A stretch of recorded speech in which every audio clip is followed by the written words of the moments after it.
Assalamualaikum, nama saya Siti Nur Syakira, Syekh Muhammad Fauzi, bernombor matrik 2028038. Assalamualaikum warahmatullahi wabarakatuh. Nama saya Nurul Izzati binti Ridwan, pemegang kad matrik bernombor 2012220. Hai semua, Assalamualaikum. Adakah anda semua tahu bahawa terdapat pelbagai gaya dalam bidang penulisan? Antara yang popular ialah makalah, rencana, berita, memorandum dan juga karya kreatif atau fiksyen. Dalam video ini, kami akan berkongsi tentang gaya penulisan fiksyen kepada anda semua. Teruskan menonton dan bersama kami sehingga penghujungnya. Mesti ramai antara kita yang sering mendengar dengan perkataan fiksyen, terutamanya semasa ingin memilih buku untuk dibaca. Sama ada ingin memilih buku fiksyen ataupun bukan fiksyen. Tapi, apakah yang dimaksudkan dengan fiksyen itu sendiri?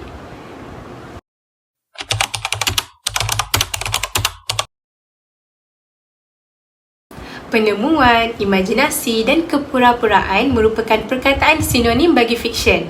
Menurut Kamus Dewan Pustaka, fiksyen didefinisikan sebagai karya sastera yang dicipta daripada imajinasi. Maksudnya, penulis fiksyen biasanya akan mempunyai minda imajinatif yang sangat tinggi. Malah, fiksyen juga dihasilkan daripada rekaan penulis itu sendiri. Oleh itu, fiksyen bukanlah satu cerita yang nyata, benar ataupun menerangkan fakta, tetapi fiksyen ini lebih kepada penulisan yang lebih santai dan ringan jika mahu dibandingkan dengan penulisan bukan fiksyen. Mungkin ada yang keliru, sama ada penulisan kreatif ini adakah sama dengan penulisan fiksyen? Kerana dasarnya kelihatan sama. Fiksyen itu sendiri sebenarnya merupakan subkategori kepada penulisan kreatif, di mana penulisan kreatif boleh menjadi fiksyen dan bukan fiksyen, iaitu boleh melibatkan peristiwa atau orang sebenar. Namun, penulisan fiksyen tidak melibatkan sebarang peristiwa atau orang sebenar. Tambahan, penulisan kreatif tidak memerlukan sebarang imajinasi, walhal penulisan fiksyen memerlukan kreativiti dan juga imajinasi daripada seseorang penulis. Sebagaimana yang diketahui, penggunaan penulisan fiksyen ini sangat meluas dan juga disampaikan melalui pelbagai cara. Antaranya ialah novel, cerita pendek, mitos, dongeng, epik dan puisi naratif. Pada zaman yang lebih canggih dengan perkembangan teknologi ini, fiksyen juga dapat disampaikan melalui filem atau program televisyen yang melibatkan komedi, drama, kartun dan sebagainya. Penulisan fiksyen selalunya mengisahkan kisah-kisah yang bersifat universal seperti kisah percintaan, penggembaraan ke alam fantasi, misteri, seram, kekeluargaan dan persahabatan. Oleh itu, pembaca akan merasai keseronokan dan ketenangan apabila membaca penulisan fiksyen serta ianya sering menjadi pilihan utama kepada masyarakat. Seterusnya, saya akan menerangkan tentang jenis-jenis fiksyen.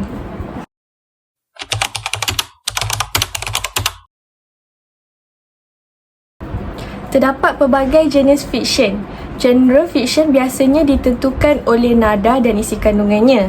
Antara contoh jenis fiksyen ialah: yang pertama adalah fiksyen sejarah.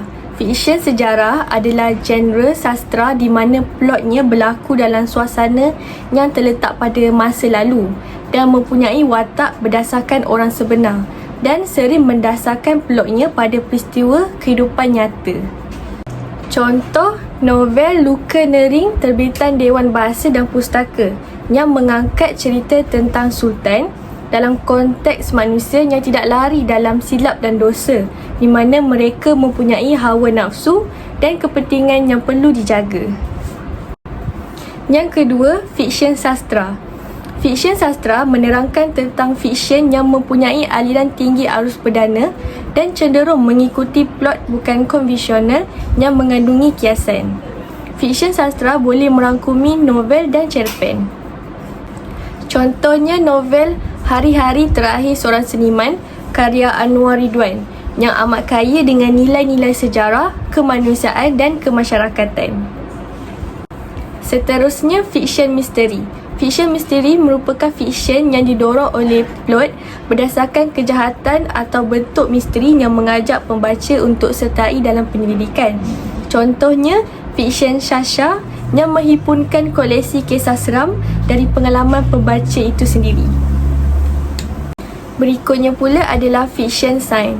Fiksyen sains adalah berdasarkan kepada kemajuan sains teknologi masa hadapan yang dibayangkan dan perubahan sosial atau alam sekitar yang melibatkan teori sains. Contohnya, novel Perjalanan Pertama karya Syahidan Muhammad Noor pada tahun 1979 yang mengisahkan tentang pengembaraan angkasa lepas dan kapal selam. Di samping itu, fiksyen kanak-kanak. Fiksyen kanak-kanak ini merupakan konsep novel atau cerita yang menerapkan genre kesusasteraan kanak-kanak. Sebagai contoh, cerita-cerita teladan atau dongeng. Yang terakhir adalah fiksyen peminat.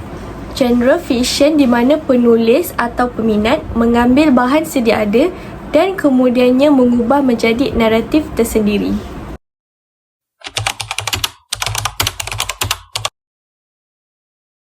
Hai, Assalamualaikum warahmatullahi wabarakatuh. Bersama saya Nur Akilah binti Abdul Halim yang memegang nombor matrik 2022636. Jadi pada video kali ini saya akan menerangkan tentang elemen yang diperlukan bagi menghasilkan penulisan fiksyen yang berjaya. Sebenarnya terdapat banyak elemen penulisan ini yang terdiri daripada watak, plot, gaya bahasa, tema dan banyak lagi. Tapi saya akan fokuskan 3 sahaja dalam video ini. Yang pertamanya adalah perwatakan. Dalam setiap penulisan fiksyen perlu mempunyai watak. Sebab apa? Sebab berdasarkan watak ini, pembaca dapat memahami penulisan ini dengan lebih jelas. Iaitu terdapat banyak jenis untuk kategori watak di mana terdapat watak protagonis. Protagonis adalah watak utama dalam sebuah cerita. Dan yang kedua, watak antagonis. Watak antagonis pula adalah watak yang terdiri untuk menentang protagonis atau dikenali sebagai watak jahat. Dan yang ketiga adalah perwatakan kecil. Jadi perwatakan kecil ni dia memainkan watak yang berinteraksi dengan protagonis. Jadi mereka ni saling menolong supaya kisah ni terus berjalan. Jadi aspek ini sangat penting untuk penulis melengkapi penulisan fiksyen ini. Dan yang kedua adalah peta ataupun dikenali sebagai plot. Plot ataupun jalan cerita merupakan susunan peristiwa dan tindakan cerita. Bermula dengan cerita permula, kemudian tindakan yang meningkat, konflik, klimaks, tindakan jatuh dan berakhir mungkin dengan resolusi. Jadi plot ni dia terdiri daripada tindakan dan ataupun juga disebut sebagai rangsangan dan gerak balas dan mempunyai permulaan, pertengahan dan akhir. Jadi kemuncak novel terdiri daripada satu ayat yang penuh aksi di mana konflik ataupun masalah dalam novel itu diselesaikan. Jadi kita akan dapat menjumpai kalimat ini pada akhir cerita itu. Jadi bahagian utama tindakan harus datang sebelum klimaks. Dan yang ketiga ataupun yang terakhir pula, tema. Tema juga merupakan elemen yang penting. Sebab apa? Sebab tema ni adalah apa yang cuba disampaikan oleh penulis kepada pembaca. Contoh dia macam tema kepercayaan kepada seseorang atau bahawa perkara-perkara yang tak selalu dilihat. Ini juga disebut sebagai moral of the story. Jadi dalam beberapa fiksyen dia mengandungi tema lanjutan seperti moral atau nilai kehidupan, sedangkan cerita lain dia tak mempunyai tema atau yang sangat dangkal. Jadi semua elemen lain dapat bekerjasama untuk menyampaikan tema dalam karya fiksyen. Maksudnya kat sini kewujudan watak, plot dan sebagainya sebenarnya membantu bagi menaikkan tema dalam sebuah cerita itu. Jadi itu sahaja daripada saya. Macam saya cakap awal tadi, sebenarnya banyak elemen yang diperlukan, namun dengan kesuntukan masa dalam video ini, saya hanya dapat kongsikan 3 elemen sahaja bersama anda. Oleh itu, sebagai penutupnya, kami bertiga sangat berharap dengan perkongsian video kali ini dapat membantu anda dalam mengatasi dilema macam mana nak hasilkan penulisan fiksyen. Jadi jika ada salah dan silap, kami memohon keampunan kerana kami masih belajar. Terima kasih dan jumpa lagi. Assalamualaikum. Bye.